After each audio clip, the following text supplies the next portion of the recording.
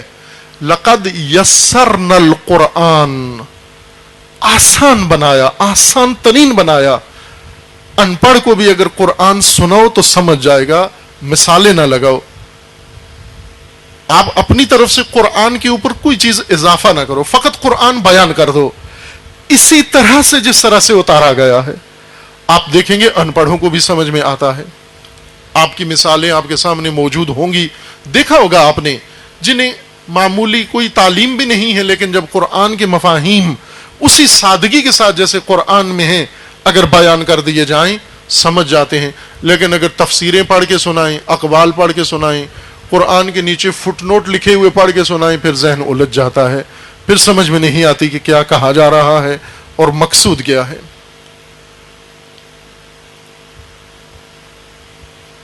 بعض اوقات بات کی حکمت کا تقاضا ہے، اللہ کی حکمت کا تقاضا ہے کہ ایک لمبا مضمون وحی کا چھوٹے چھوٹے جملے بنا کر، آیتیں بنا کر نازل بھی ہوئیں، تبلیغ بھی ہوئیں اور لکھی بھی گئیں.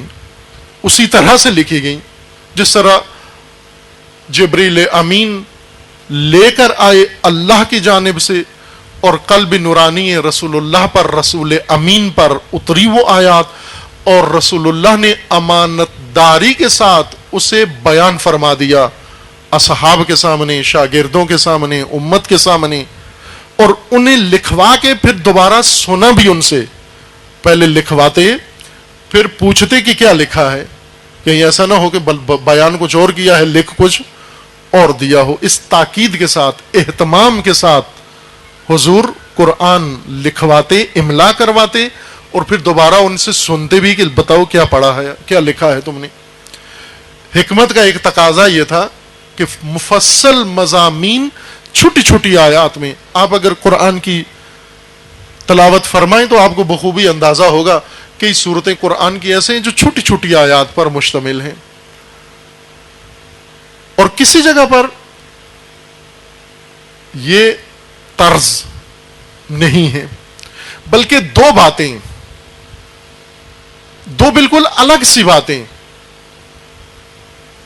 ایک ہی آیت کے اندر بیان کر دی گئیں، اور ان دونوں باتوں کا، وہ دو آیتوں کا مطلب ہے، وہ دو الگ مضمون ہیں. ان مضامین کا آپس میں مضمون کے حوالے سے کوئی رابطہ نہیں ہے، لیکن ان دونوں کو دو جملوں میں یا دو پیراگراف میں نہیں بیان کیا، دو آیتیں نہیں بنائیں. جیسے صورتیں ہیں قرآن کریم کی، چھوٹی مختصر ترین صورتیں بھی ہیں اور مفصل صورتیں بھی ہیں. سورہ عصر بھی ہے، سورہ کوثر بھی ہے، اور ان جتنی دیگر صورتیں ہیں چھوٹی چھوٹی، اور ان کے اندر چھوٹی چھوٹی آیات آدھے آدھے جملے کی. اور پھر آپ سورہ بقرہ بھی ہے، سورہ نساء بھی ہے، سورہ آل عمران بھی ہے، سورہ مائدہ بھی ہے، سورہ انعام بھی ہے. بڑی بڑی مفصل صورتیں بھی قرآن میں موجود ہیں. دونوں طرح کا کلام موجود ہے، مختصر بھی اور مفصل اور طولانی بھی. ایک ہی بات 5 آیات میں، 10 آیات میں تقسیم کر دی گئی ہے چھوٹے چھوٹے جملوں میں، اور مختلف باتیں ایک ہی آیت کے اندر، سورت کے اندر اکٹھی کر دی گئی ہیں. مثلا سورہ مبارکہ مائدہ یہ آخری سورہ ہے قرآن کا، قرآن کریم کا آخری سورہ، 5واں سورہ جو رسول اللہ صلی اللہ علیہ وآلہ وسلم پر نازل ہوا. پہلی سورت، پہلی آیت قرآن کریم کی جو نازل ہوئی وہ 30ویں پارے میں ہے، اور آخری آیت جو نازل ہوئی وہ کس پارے میں ہے؟ بھلے 6 پارے میں ہے. اور یہ ترتیب رسول اللہ کے فرمان سے ہوئی ہے، رسول اللہ کے فرمان سے یہ ترتیب رکھی گئی ہے. اب یہ نہیں کہیں گے یہ کسی بعد میں کسی حاکم نے یا کسی خلیفہ نے یا کسی بادشاہ نے یا کسی صحابی نے یہ ترتیب دی ہے، دلوائی ہے. بعد میں آنے والوں نے قرآن کی خدمات بہت انجام دی ہیں، لیکن وہ یہ نہیں ہے، ترتیب نہیں ہے، ترتیب صورت نہیں ہے. آیات کی تقسیم رسول اللہ کے حکم سے اور اللہ کے فرمان سے ہوئی ہے. رسول اللہ خود جب آیت نازل ہوتی اسی وقت فرما دیتے کہ اسے کہاں درج کرو, کن آیات کے ساتھ اور زمرے میں درج کرو. بسا اوقات صحابہ کو سمجھ بھی نہیں آتی تھی کہ یہ آیت مضمون کے لحاظ سے تو کچھ اور ہے, آپ کسی اور جگہ درج فرما رہے ہیں. رسول اللہ حکم دیتے کہ جیسا حکم ہے وہی کرو, آپ اجتہاد مت کرو, جو فرمان ہے اس پر عمل کرو. ویسا ہی لکھ دیتے تھے. پھر تاکید سے رسول اللہ اسے دیکھتے بھی تھے, معائنہ کرتے تھے کہ ایسا ہی لکھا ہے یا نہیں. جس طرح سورہ احزاب میں آیہ تطہیر ہے, دو مطلب دونوں خاندان گرامی رسول اللہ صلی اللہ علیہ وآلہ وسلم کے بارے میں ہیں. خاندان رسول اللہ میں ازواج رسول اللہ ہیں اور خاندان رسول اللہ میں اہل البیت ہیں. دونوں کے متعلق دو باتیں ایک ہی آیت کے اندر لکھ دی گئیں. ایک خاندان رسول اللہ کا جس میں رسول اللہ کی ازواج بھی ہیں اور جس میں رسول اللہ کے اہل البیت بھی ہیں. اسی مضمون کے مطابق یہاں پر بھی اس آیہ کریمہ میں پہلا حصہ اس آیت کا وہ محرمات کے بارے میں ہے, اور مومنوں کو حرام حیوانات و جانور جو تزکیہ نہیں ہوئے, ذبیحہ نہیں ہوئے, ان کے متعلق بتایا گیا ہے کہ یہ کھانا حرام ہے. اہل لاہور توجہ فرمائیں, اللہ تعالیٰ نے آپ کے لیے خصوصی آیت نازل کی ہے.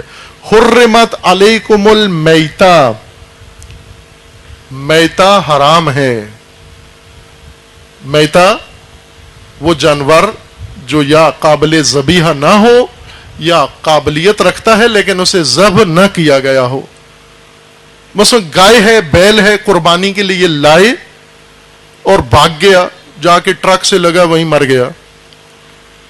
مرنے کے بعد مومن نے ادھر ہی چھری پھیر دی جا کر, کیونکہ پیسے دیے ہوئے ہیں اس نے, تول میں آیا ہے. یہ میتہ ہے, مر گیا, حرام ہو گیا, ختم, یہ نہیں کھانا.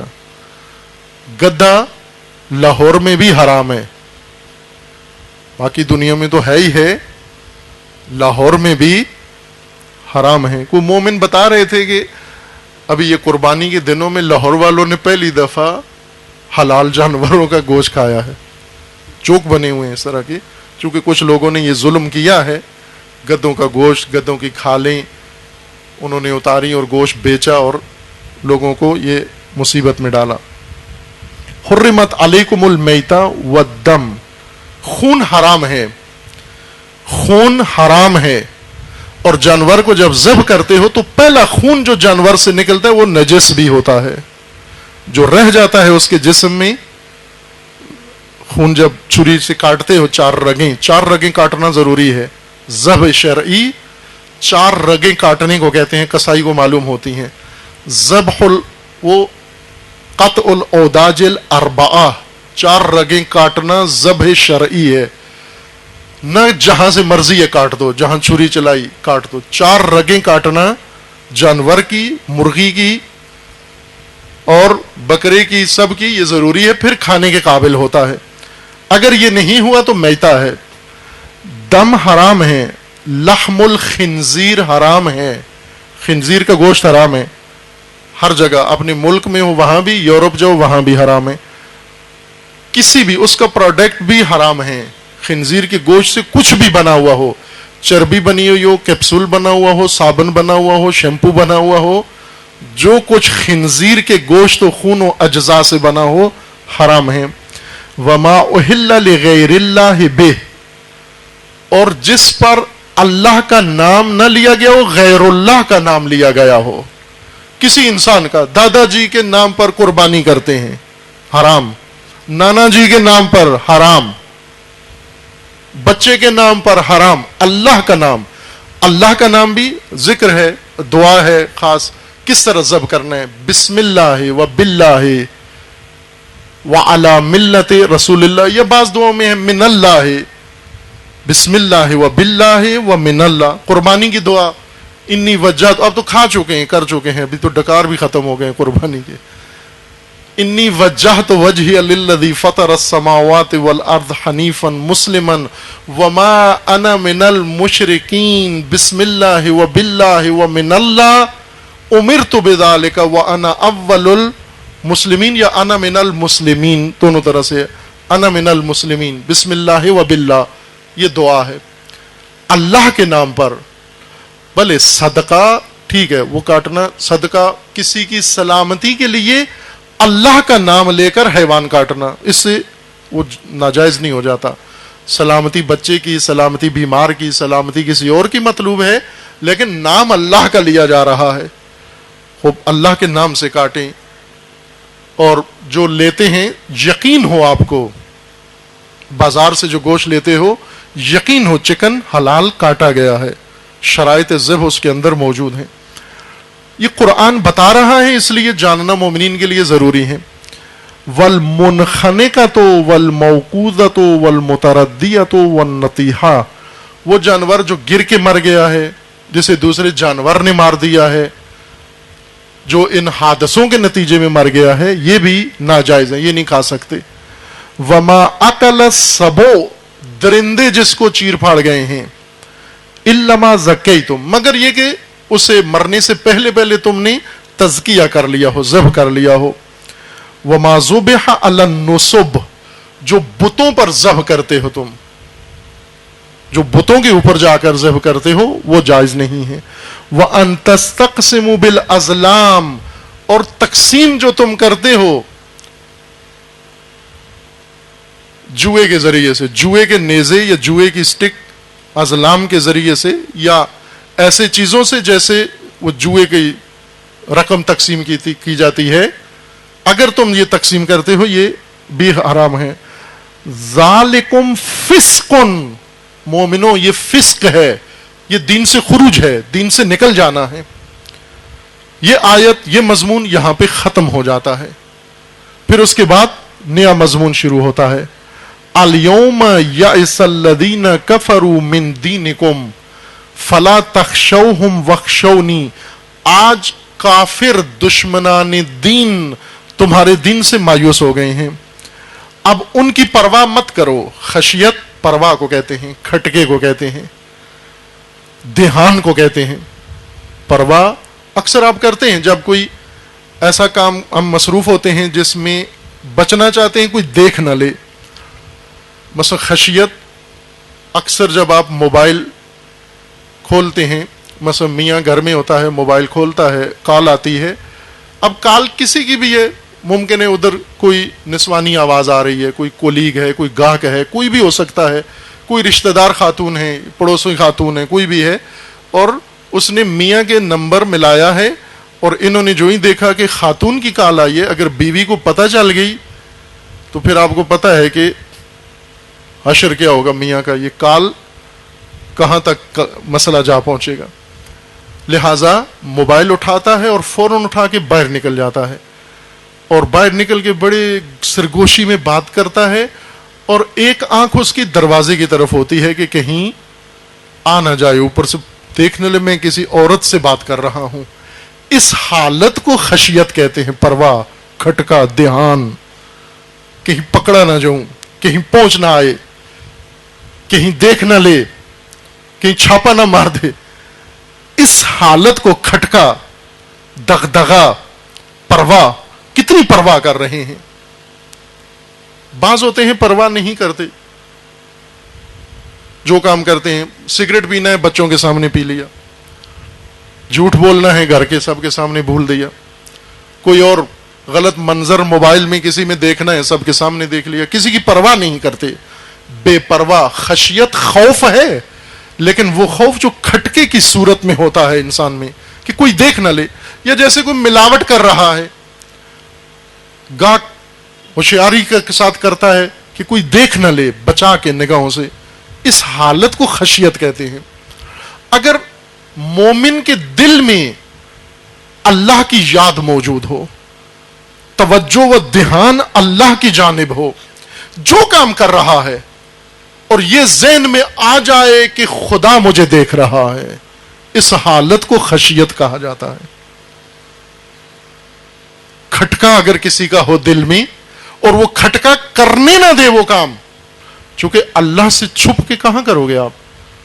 اللہ سے چھپ کے جہاں بھی جاؤ گے وہاں پھر خدا کی بارگاہ میں ہو، پھر اللہ کی بارگاہ میں ہو، پھر اللہ کی کائنات میں ہو. ہر چیز پہ نظر ہے، ہر چیز کو اللہ کی ذات احاطہ رکھتی ہے. چھپ نہیں سکتے آپ. جس کے دل میں خشیت خدا آ جائے ہر گناہ و جرم سے بچ جاتا ہے، لاپرواہ ہوتا ہے، بے شرم ہو جاتا ہے. اسے بتاتے ہیں اللہ دیکھ رہا ہے، کہتا ہے دیکھتا ہے تو دیکھتا رہے، بے حیا ہو جاتا ہے. اللہ تعالیٰ کا فرمانا ہے اس سے پہلے تمہارے دلوں میں کھٹکا تھا، اور شدید کھٹکا تھا. کس کا کھٹکا؟ کفار کا. کفار دین اسلام کے دشمن تھے، ازلی دشمن، قسم خوردہ دشمن، کمینے دشمن، گھٹیا دشمن، اور ایسے دشمن جو ہر موقع کی تلاش میں رہتے تھے کہ کب ہمارا بس چلے اس دین کے اوپر، اس دین کے ماننے والوں کے اوپر، تاکہ ہم ان کا قصہ تمام کر دیں، ہم ان کا کام تمام کر دیں. اور انہوں نے ثابت بھی کیا. کوئی فرصت موقع ہاتھ سے جانے نہیں دیتے تھے. اور مومن ہمیشہ ہوشیار، ہمیشہ ہوشیار اور کھٹکے میں رہتے کہ کہیں کفار آ کر ہمارے اوپر حملہ ور نہ ہو جائیں. اللہ تعالیٰ کا فرمانا ہے کہ اب کفار تمہارے دین کا کچھ نہیں بگاڑ سکتے.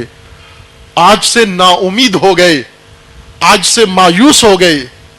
اب سے تم خدا کا کھٹکا دل میں رکھو، کافر نہیں. اب اللہ کے سامنے جواب دہ ہو، اب اللہ کی بارگاہ میں تمہیں جواب دینا ہے. اس اعلان کے بعد، اس تبلیغ کے بعد، اس ماموریت رسالت کے بعد اب تمہارے دلوں میں کھٹکا خدا ہو.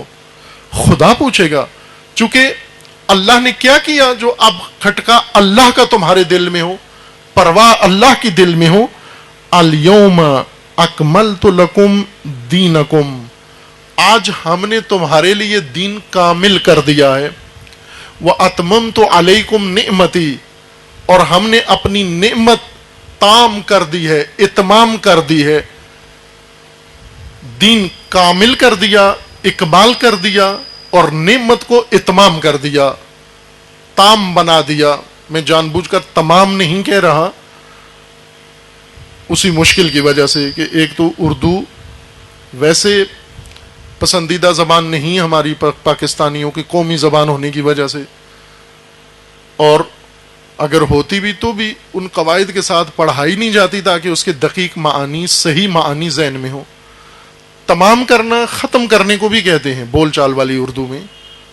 تمام عربی لفظ ہے، اردو کا نہیں ہے. اردو میں عربی سے آیا ہے، فارسی میں بھی استعمال ہوتا ہے، اردو میں بھی استعمال ہوتا ہے. لیکن آتے آتے اتنی ہجرت کرتے کرتے عربی سے فارسی اور فارسی سے اردو اور اردو سے پنجابی میں آتے آتے بیچارہ تمام صرف لفظ پہنچا ہے، معنی نہیں پہنچا. معنی ادھر ہی چھوڑایا اپنا، صرف اپنا لباس لے کر آیا ہے، اور معنی ہندیوں نے اس کو عطا کیا ہے. تمام کر دینا یعنی ختم کر دینا. کھانا تمام ہو گیا، ابھی نہیں ہوا، ابھی پک رہا ہے.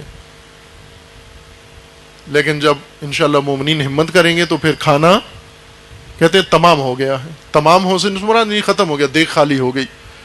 اب جو رہ گئے ہیں ان کے لیے دوبارہ اہتمام کیا جائے. تمام یہ اردو کا معنی ہے تمام. عربی میں تمام کا معنی وہی اتمام ہی ہے، تام، کمی پوری کر دینا، جس میں کوئی کمی نہ رہے. عرب اس کو کہتے ہیں تمام. یہ تمام ہے یعنی کوئی کمی نہیں رہ گئی، جو کچھ درکار تھا، چاہیے تھا، وہ سب پورا ہو گیا. مثلا رقم پوری کرنا، تمام کریں یعنی پوری کر دیں. جتنی رقم چاہیے تھی، آخری روپیہ پیسہ یہاں پر لا کے رکھ دو، اور جب وہ رکھ دیتے ہیں آپ کہتے ہیں آپ نے قرض تمام کر دیا، آپ نے واجب الادا رقم تمام کر دی یعنی پوری ادا کر دی آپ نے. تمام اس درجے تک پہنچانا کہ تمام کمیاں پوری ہو جائیں، اب کوئی کمی نہیں رہی.